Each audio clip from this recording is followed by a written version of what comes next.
Everything, every form is an energy form. Every thought is an energy form. The table is an energy form. Just looks solid, it isn't. It was an amazing realization from physics. It's 99% empty space, but it looks solid. Same as the body. 99.999% empty space. So the pain body is energy, an energy form. One could say almost like a little entity made up of emotion, an emotional entity.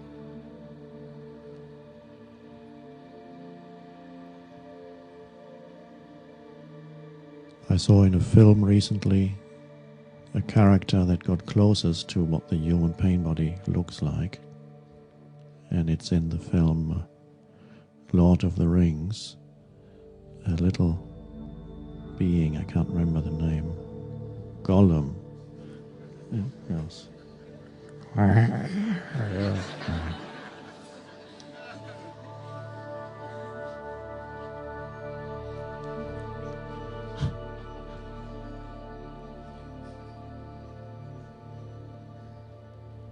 It's very well done.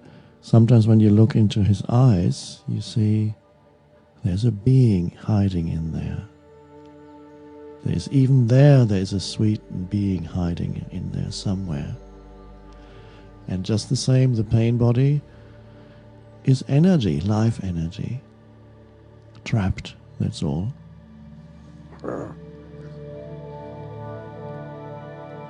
Created by the ego, by thousands of years of living through an illusory sense of self and creating a reality on the basis of that illusion. Living in a world of enemies, because that's the ego's world. Creating enemies wherever you go, not being able to live without them. Making the whole world appear hostile towards you, having to fear every little thing. Of course, that creates a lot of pain. And even though presence may be arising in you, and in all of you it is, you may still find yourself being taken over by that thing when it wakes up from its dormant stage. Might be dormant for a week or 2 or 3 or 4. And then at some point it wants to experience more pain. It wakes up. And then it tries to find out what's going on in your life right now. It looks for an opening where it can go into your mind. And so that could be a slight upset with something while you're driving. Traffic, a driver cuts across and there's a slight and at that moment the pain body uses that as an opening and flows into that little upset. And then before you know it, the little upset has developed into a stream of negative thinking about the world and in general and yourself and other people and the stupidity of them all. And before you know it, the little thing has grown into a huge field of heavy negative energy. Oh, that's the pain body. It was waiting for it. And of course, pain bodies help each other. So the driver who cut across you was probably possessed by his pain bodies. I'm going to show him.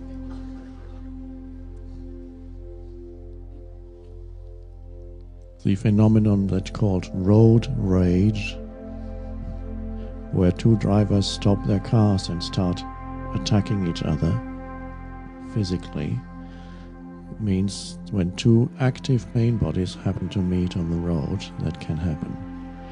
Not only 2 active pain bodies, but 2 active pain bodies in 2 humans in whom not the slightest trace of presence has yet arisen. They are totally identified with that. And they can't help it. They're driven to it. So the pain body becomes part of the self. It amplifies the already heavy and dysfunctional self, even without the influx of the heavy past emotion that is in the pain body. So even at the best of times, there's a heaviness, there's that sense of self, of me. But that becomes amplified through the old emotion of the pain body. It uses the structures, the mind structures of the egoic self, and flows into them, and then they become, it's like putting higher voltage into the heaviness of the ego and the dysfunction of it. You just plug it into.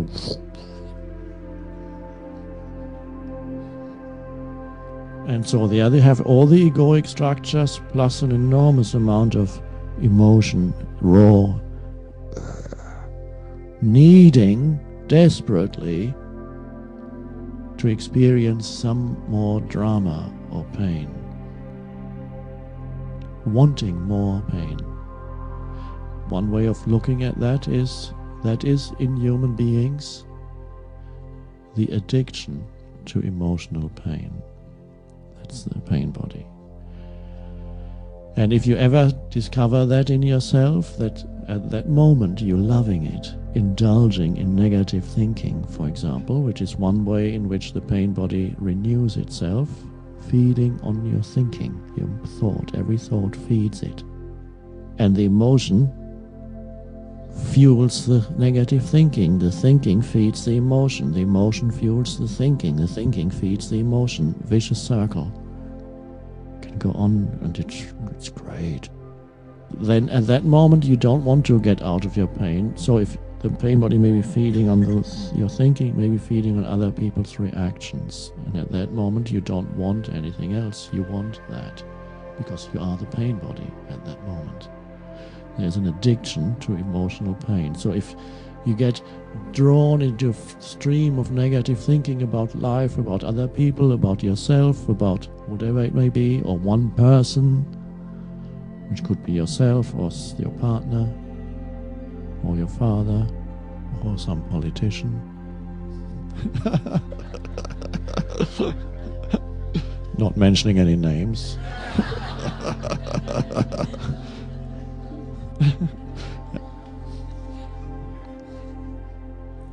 And whenever the image of that person comes into your head, there's an enormous influx of pain.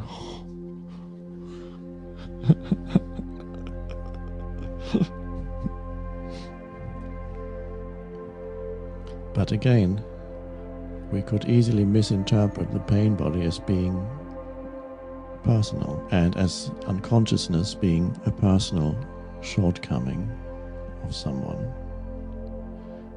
But all that, if it's a politician or your partner or whatever, but all that is there is the expression of human unconsciousness and the pain body. Wonderfully expressed in the words of Jesus, "Forgive them, for they know not what they do." Or in the modern translation that hasn't been published yet, "They are completely unconscious."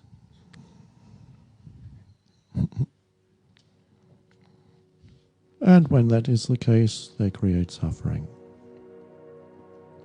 And when you react as if there were a person there who knows what he is doing, you also become unconscious.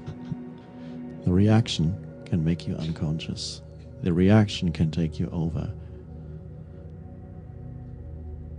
And then your own pain body suddenly is there. And the pain body contributes to the fact that many people believe there's something wrong with them. And there isn't. It's the human pain body. And the heavier it is in you, because people have varying degrees of density in their pain body, the more likely it is that it'll drive you into consciousness, because the pain gets too much. I can't live like that anymore. And then suddenly you notice it when it arises. The first sign of it you may be able to catch. A little event triggering an enormous reaction. Oh, what's that? And you notice that emotional movement inside you. You're present. What then happens? We don't know. The pain body may still arise, depending on your degree of presence. A strange thing happens when the pain body comes up. It uses an opportunity. We mentioned the car. Could be your partner who makes a remark or comment that the pain body can use as an opportunity to arise. What did you mean when you said that? Were you accusing me? Why are you accusing me? The partner says, I wasn't accusing you of any. Yes, you were accusing.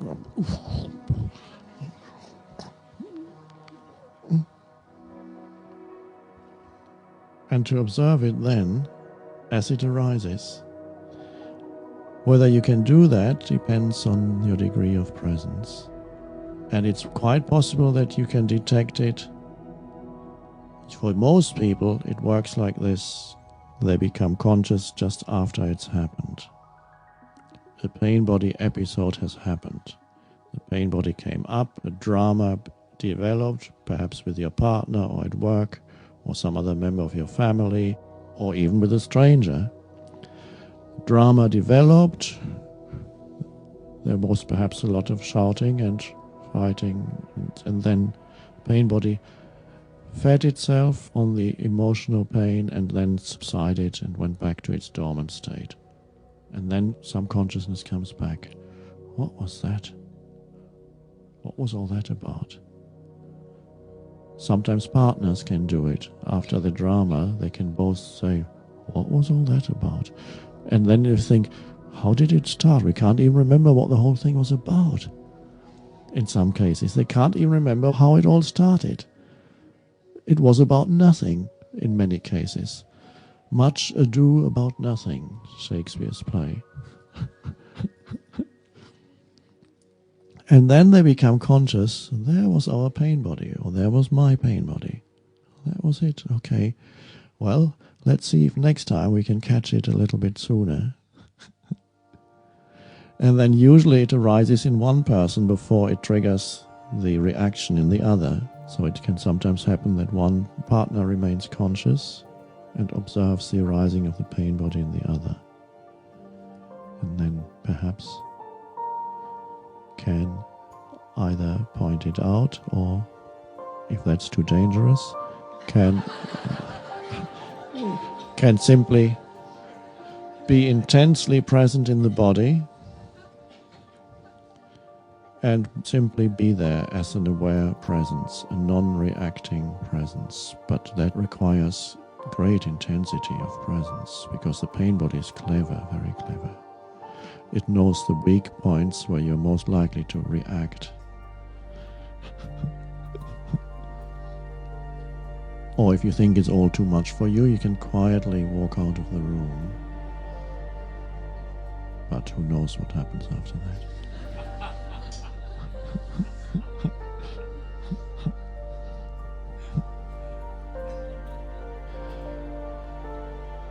Of course, as you know, it's easier to see it in others than in yourself. And if you're genuinely present and say, there's your pain body, it's starting, the other person may become conscious at that moment and say, yeah, you're right. Or the pain body may already have taken possession of their thoughts, and so the person can no longer see it. And a pain body then will never admit that he or she is the pain body, of course. If you ask, are you the pain body?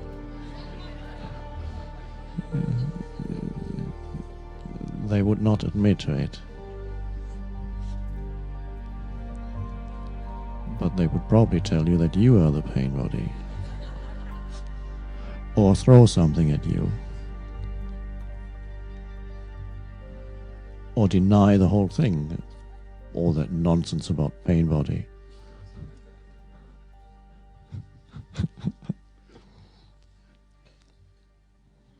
So pain body is a great challenge. It is not personal. It does not mean there's something wrong with you.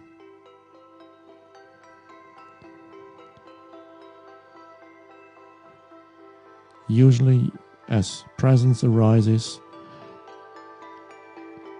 the gap between the ending of a pain body episode and the arising of conscious presence, when you recognize what has happened, gets shorter and shorter. At first you might need an hour or two after an episode, and then, or even a day, and then you look back what happened yesterday. Oh, that was. And then that shortens, and then you may be able to be present either when it's not yet, either has not fully arisen yet in its very early stages, that of an emotional reaction trying to move into your mind, and you may be able to catch it there and watch it. May be able to catch it as it begins to subside. The episode is coming to an end, and gradually you're getting tired of the drama. It's exhausting, of course. And in that moment, pain body is still partly there. You catch it and say, oh, I can still feel it. There it is. It also happens very frequently that the pain body, when it needs to feed on more pain, comes up, and you are there, very present, very alert, and you see it. So it meets the light of presence. And usually it may stick around for a little while to see if it can get through there somewhere. Presence, by the way, is not holding it down. Presence never exerts any effort on anything. It never resists anything. Presence never holds the pain body down in any way. That is a dangerous thing. One could do that through willpower. I have no negative emotion because I'm spiritually advanced. I'm just not seeing them. I'm just not, they don't exist. And of course then they'll come out where you, in very strange ways.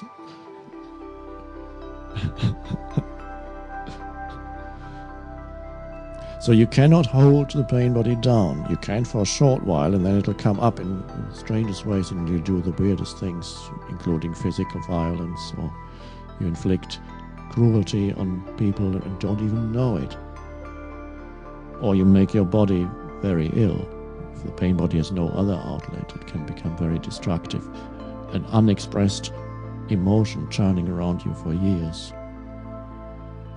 So presence never pushes it down. It's simply a light into which it comes, that's all.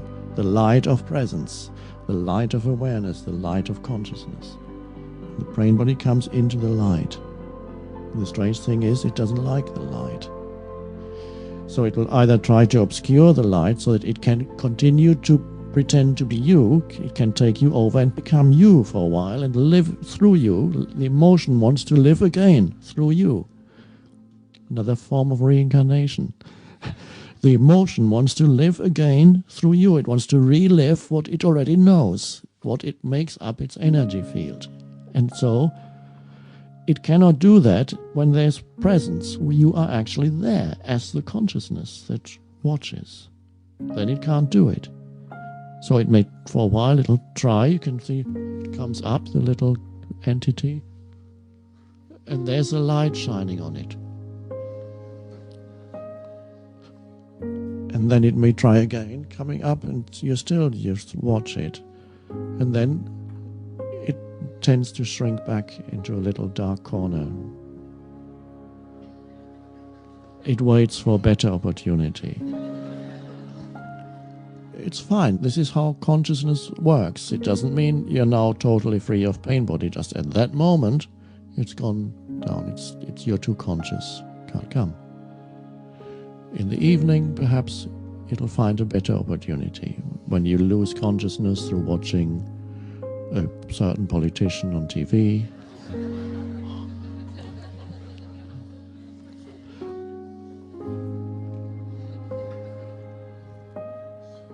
or your partner comes home late from work.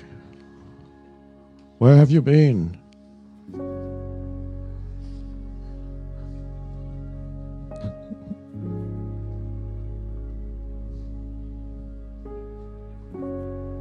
Some upset happens.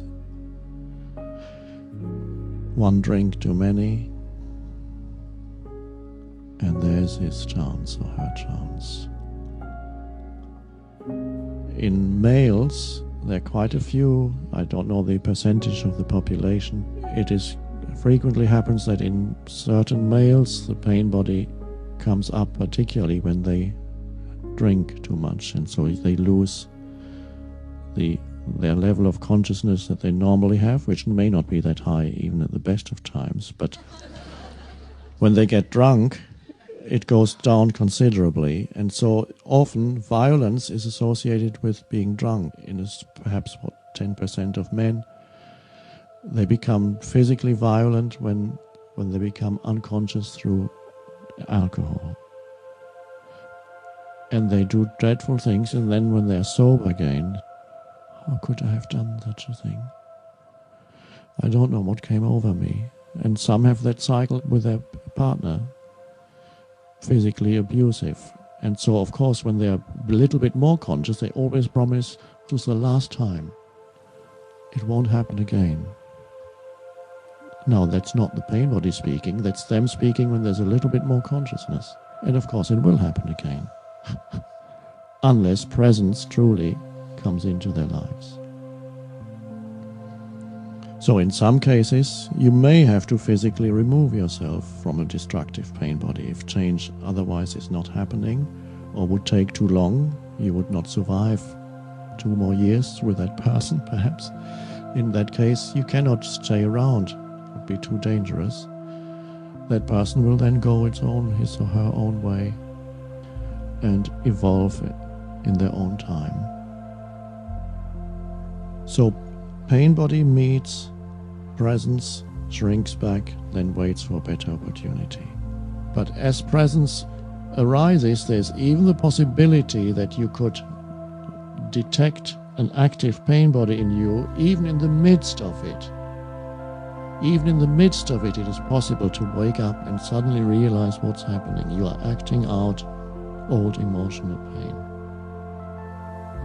And at that moment, there happens a dissociation between that entire emotional field and yourself. It's like stepping out of a role, out of an energy field. You were in it, and suddenly you step out of that phantom self. You step out, and there you see it. It's still there, active, still in you, still doing what it does. Maybe still you're waving your arms about or whatever it is, and at that moment there may still be words coming out of your mouth. You. And at that moment you see it. Oh. And then it cannot last very much longer, at least not right there. It doesn't mean it's gone forever, but then it'll quickly shrink again back. Consciousness and pain body cannot coexist for long. And every time you bring presence to it, the pain body cannot renew itself. So it can only play out its old energy. The more you can be present with it, the less can it use you to renew itself. And so what happens then to the pain body? The energy becomes freed that was trapped in there. And many people carry so much pain that they can't do much else in their lives, that absorbs so much of their aliveness that they have little left to live their life. The emotional pain, and this is in the case of dense pain bodies, the emotional pain is so much that it consumes them. It's like a parasite, it consumes them, or their aliveness. And as we bring consciousness to it, that trapped energy becomes freed. It was trapped at a low frequency. If you could hear it, something like that. You wouldn't want to listen to a radio station for too long like that. And so that becomes freed, but it is life energy. It is aliveness ultimately. And there's an increasing sense of aliveness that you feel because the energy leaves its trap in the pain body. I sometimes compare it to a piece of heavy wood that's being burned. Or coal. The coal is transmuted into fire, the flame of consciousness. First it was dark and heavy substance, and And suddenly the dark and heavy substance burns and becomes a flame. It becomes a transmutation into pure energy. Beautiful. And that is the beauty of it, why ultimately whatever is fine as it is. Or even the human pain body has a function, and that is that it provides fuel for consciousness, the pain. Ultimately, it becomes your spiritual teacher, one of your spiritual teachers. And for some people, their main spiritual teacher. I'd say for me, it was my main spiritual teacher, because I couldn't live with him any longer. So I couldn't live with myself any longer, and a large part of myself, when that realization came to me as a thought, I cannot live with myself any longer. A large part of who I felt myself to be consisted of emotional pain. And that just became unbearable. And that's why I'm here now. So the mechanism there of ultimately what is ego-induced pain, pain induced through unconscious living, through ego, pain body. Egoic living creates pain, suffering. It even needs the continuation of pain, because the ego and the pain body, they both need conflict, they both need further pain. The ego needs it to define itself through the other, the enemy, the not me. It needs the boundary around itself. It needs to create opposition in order to feel itself. It needs somebody to disagree with me, for example, so that I can feel that I'm right, he's wrong. And in being right, the delusion of who I am grows a little bit. So I need that. If everybody agrees with me, I would begin to lose my artificial sense of self, my mind-made sense of self. Often the collective identity that is in certain religions largely consists of the unbelievers, those who are not us, give us our identity. We define ourselves through those unbelievers. They give us our sense of who we are. Now, if suddenly they all became believers, we would be at a loss. Who are we now?